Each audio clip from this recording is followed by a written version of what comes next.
Welcome to Haxby Shed. This is my Yamaha Neos 100 that I bought new in 2005. I used to ride it every day.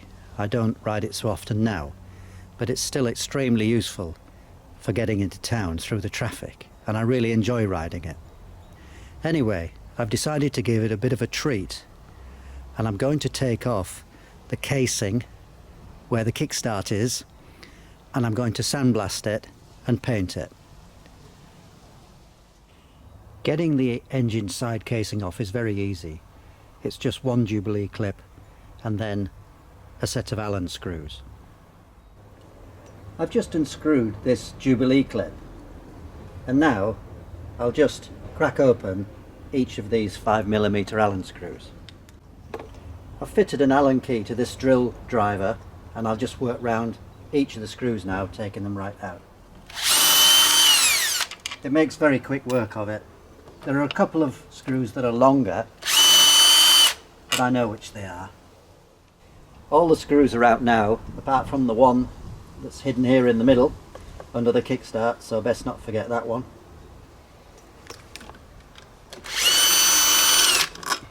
Okay, the only thing left to do now is to remove one screw here, cross point screw, which holds the air filter box onto the engine casing. And with that now out, we can pull this casing off.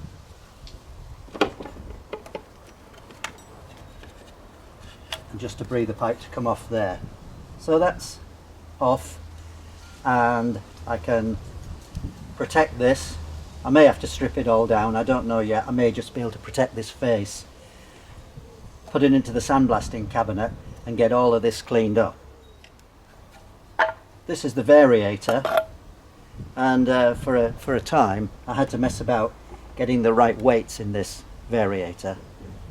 I think they tried to make the scooter as economical as possible. It had been fitted with a cat as well, but eventually I had to get another exhaust for it, which wasn't a cat.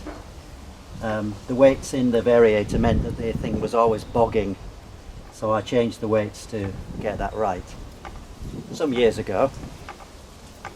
And also the carburation was out, and I had to put a bigger jet in it.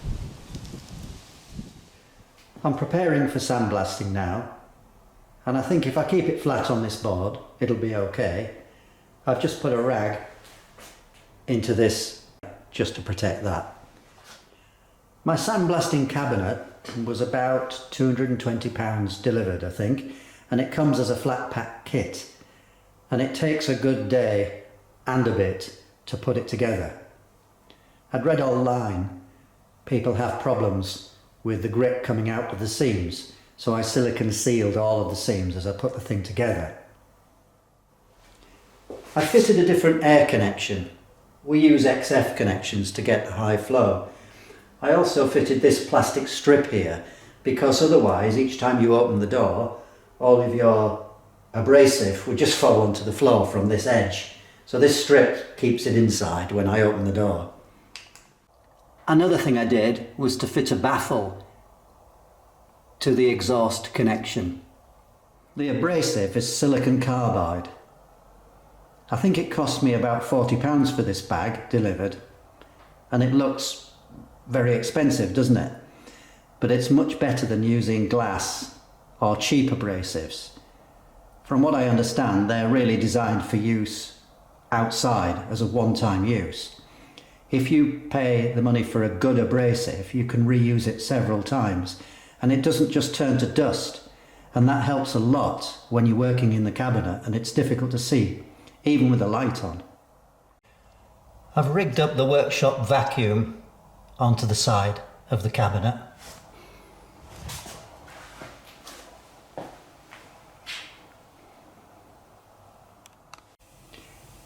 Well, the work is in, so the only thing left to do is to turn on the compressor, seal the door and start blasting. This is the view I get through the lens. Not particularly clear, but it's good enough. As long as I run the vacuum, I should be able to see it.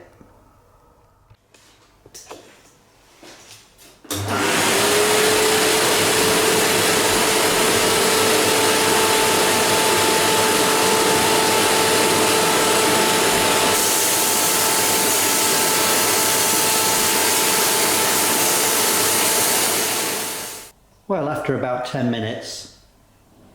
I think that'll do. It's not perfect, it doesn't need to be.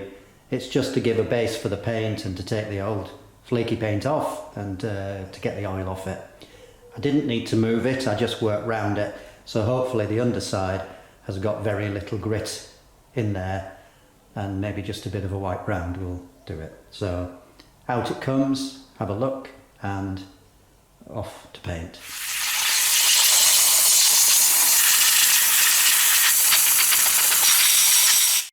That should do the trick. A certain amount of road dust gets in there anyway, so it's not exactly sterile in that cover. I've just dusted it off and I found some silver smooth hammerite paint. This is going on really easily. I'm really pleased with this.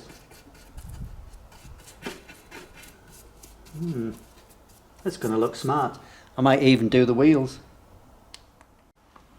That's with a coat of paint on. I did pick up a few bits while I was painting there, so I'll let that dry off and then give it a quick rub off and put a second coat on it. I've taken the Bendix unit off because there was a bit of grit in the gear, so I'll just make sure that's all properly clean before I put the bike back together. I let the paint dry overnight and fitted the casing this morning. It's not showroom standard, but it is a big improvement and worth the hour and a half or so that it took me to do it. I hope you find that useful. Thank you for watching Haxby Shed.